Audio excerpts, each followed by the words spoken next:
Voilà, donc cette vidéo, c'est le début de la partie 2 sur mon voyage en Chine. Je vais parler presque que de l'autisme. Donc si ça ne vous intéresse pas, bah, vous pouvez ne pas regarder la vidéo, mais je vous conseille de le faire. C'est toujours des choses en plus qu'on apprend, même juste sur la Chine. Et voilà, bon visionnage. L'autisme, surtout, commençons par la phobie sociale. Alors, on est tout le temps observé. Et on sent quand on parle de nous, ça, qu'on parle la langue ou pas, ça ne changera rien, on le sait. Et c'est vraiment le cas, c'est pas juste une paranoïa, on a l'impression que les gens parlent de nous, c'est vraiment le cas. Parce que j'étais avec des gens qui parlaient chinois aussi, donc évidemment ils le savaient. Faut savoir qu'il y a des endroits qui sont vraiment noirs de monde. Je mets des vidéos sur mon Snapchat de la Chine, de mon voyage en Chine.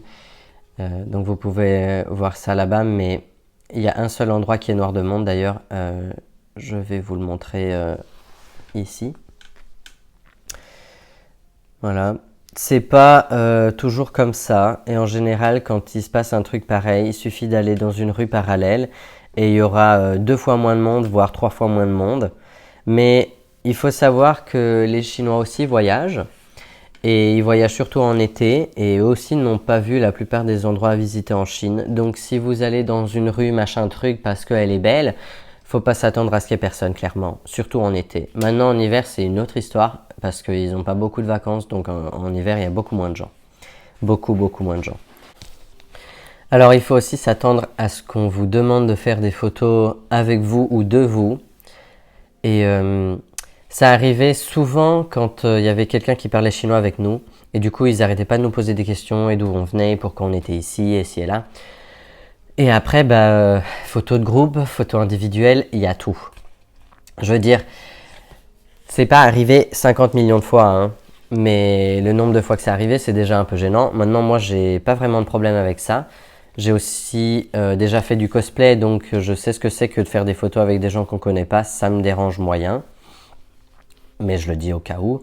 Par exemple, le plus gros truc qu'on a eu, c'était, je veux dire, de gens qu'on connaissait pas, hein, parce qu'on connaît la famille de ma belle-sœur, et là, ils sont tout le temps sur leur téléphone à faire des vidéos du fait qu'ils sont avec nous, et ils sont contents, ils sont fiers d'avoir des Européens dans leur famille.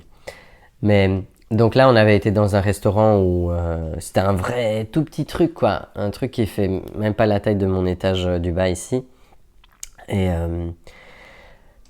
c'était un petit truc perdu, c'était pas dans une grande ville, c'était on va dire dans les côtés un peu externes de la ville et là ils ont pas arrêté de parler avec mon frère, ils restaient à côté de nous pendant qu'on mangeait, ils ont demandé des photos de groupe tous ensemble, sans eux, avec eux, puis la dame elle a fait le tour avec chacun, la cuisinière elle a fait le tour avec chacun des photos juste de nous. Après moi j'ai souvent eu le droit de la part des Chinois au fait que je suis mignon, dans le sens cute, mais genre un petit garçon mignon, quoi.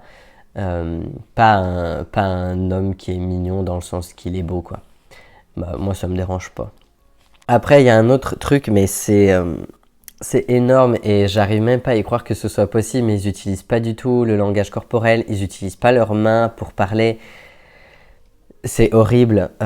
J'étais dans un endroit de massage, elle devait me dire qu'il fallait que je retire mon t-shirt et au lieu de me regarder et de me dire ça, quoi, genre me montrer ça, ça prend 2 secondes et je comprends tout de suite. Non, elle devait me regarder et parler en chinois et genre moi j'étais là mais je comprends pas, quoi. Et à chaque endroit où on va, c'est exactement la même chose. Ils utilisent pas du tout leurs mains, c'est horrible parce que tu peux pas tu dois quand même communiquer d'une façon ou d'une autre parfois, et le fait qu'ils n'utilisent pas du tout leurs mains, c'est genre on te regarde et on te parle et c'est genre tu comprends ou tu comprends pas, je m'en fous, mais moi je te parle et je te montrerai pas ça autrement. Et aussi le fait que du coup quand on comprend pas qu'ils nous parlent chinois, ils vont parler plus fort dans nos oreilles. C'est pas logique, mais ils le font à peu près tous. Et ça a été un peu chiant à des endroits où on a été. Et le dernier truc en termes de communication, c'est... je sais pas comment expliquer ça parce que je ne connais pas le nom exactement, mais c'est quand je demandais à la cousine de ma belle-sœur si elle n'aimait pas quelque chose, elle me disait oui, pour dire oui, je n'aime pas. Mais moi, j'ai été habitué à ce que quand je demande est-ce que t'aimes pas, on me dise non, non, j'aime pas, au lieu de oui, j'aime pas. Et du coup, je me suis souvent répété avec elle et elle s'est souvent répétée avec moi aussi parce que ça voulait pas rentrer, que c'était dans leur façon de communiquer, de dire oui à une chose négative pour dire effectivement oui c'est négatif quoi. Ça m'a pris tout le voyage, je veux dire sur 2 semaines et demie que la cousine était avec nous, j'arrivais pas à intégrer le truc quoi.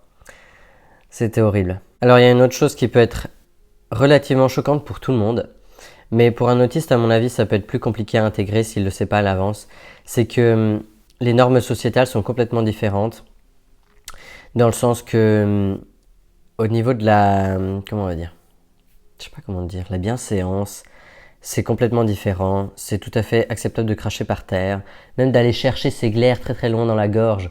Ça c'est tout à fait normal. De rôter, une femme, un homme rote quand ils mangent, quand ils boivent, c'est normal. Et tout ça pour moi c'est absolument pas un problème parce que je sais pas, je trouve ça plus naturel même. Je veux dire, il y a des choses, on les a juste fait pour être correct avec les autres alors que ça ne change rien parce que tout le monde à des moments devrait cracher parce qu'on a des glaires quoi. Je veux dire, les ravaler c'est pas bien. Et pourquoi les cracher dans un petit papier si tu peux aller dans la plante à côté quoi. Donc ça c'est moi, personnellement ça m'a posé absolument aucun problème, mais parfois pour les autistes, comme il nous faut beaucoup de temps pour accepter toutes ces normes qui n'ont aucun sens, se retrouver dans un endroit où les normes sont complètement différentes, selon le type d'autisme, je vais dire ça comme ça. Selon le type d'autisme, ça peut être très choquant et très difficile à vivre, ou alors au contraire, liberté totale. Et voilà, ça c'était mon cas. Moi, je me sens très bien quand je suis en Chine, justement de ce côté-là. Il y a aussi le fait qu'ils en ont un peu rien à faire des autres. En fait, ils vivent un peu pour eux-mêmes et leur famille et c'est tout. Mais pour donner un exemple de ce que ça veut dire, c'est par exemple, on était dans un train et il y a un gars qui voulait regarder un film, alors il a juste mis son film sur son téléphone. Pas d'écouteurs ni rien, il a juste mis son film et il regardait son film. Ça peut être compliqué pour les personnes qui ont des problèmes sensoriels. Ce que je conseille, c'est si possible d'avoir des écouteurs avec soi ou un casque réducteur de bruit, chose que j'ai utilisé pas énormément. J'aurais pu l'utiliser vachement plus, mais moi je suis relativement ok avec les bruits, sauf quand ça va pas. Mais voilà. Aussi du fait que bah, tu as envie d'un taxi, tu t'en fiches qu'il y a quelqu'un devant toi, tu vas prendre son taxi quoi. Ça peut être très énervant, mais une fois qu'on s'y fait, bah, on fait un peu pareil et voilà. C'est une culture différente, une norme différente, c'est comme ça qu'ils font et c'est normal pour eux. Maintenant, je dois avouer, il y a beaucoup de petites vidéos qui leur apprennent à mieux se comporter. Par exemple, ne pas passer devant quelqu'un quand il est sur une file. Par exemple, une file d'attente, il y a des gens qui vont passer devant, donc on leur apprend à ne pas le faire. Ça, moi, je le fais jamais. Tout comme bah, prendre le taxi de quelqu'un d'autre, je le fais pas. Par contre, il y a eu un train de 7 heures de long qu'on a fait. J'avais pas envie de me priver et j'ai mangé des graines de tournesol dans le train alors que ça fait du bruit. Bon, évidemment, je les jette pas par terre, mais ça, ils le font pas non plus, quoi. Mais ça fait du bruit et je me suis pas gêné de le faire, quoi. Parce que, bah voilà, on fait tous un peu notre vie et moi, je trouve que c'est un peu plus normal même de pas toujours devoir faire attention aux autres. Maintenant, je vais vous dire, vous allez au Japon, c'est complètement l'inverse. Moi, je suis plus branché Chine. Dans ce sens-là, le Japon, c'est ultra respectueux, très attention et tout ça. Ça, c'est peut-être un peu moins moi. Mais je pense que je pourrais vivre dans les deux. C'est vrai que soit c'est l'un, soit c'est l'autre. J'aime pas trop cette culture que nous avons, nous, qui est un peu un entre-deux. Il y a des choses qui se font, des choses qui se font pas, on sait pas pourquoi et tout ça. Voilà. Mais bon, du coup voilà, c'est un peu tout ce que j'avais à dire sur ces choses-là.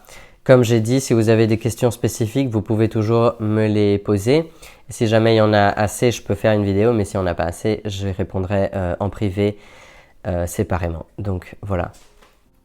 Bon week-end, bonne semaine, amusez-vous bien et on se voit une prochaine fois pour une nouvelle vidéo.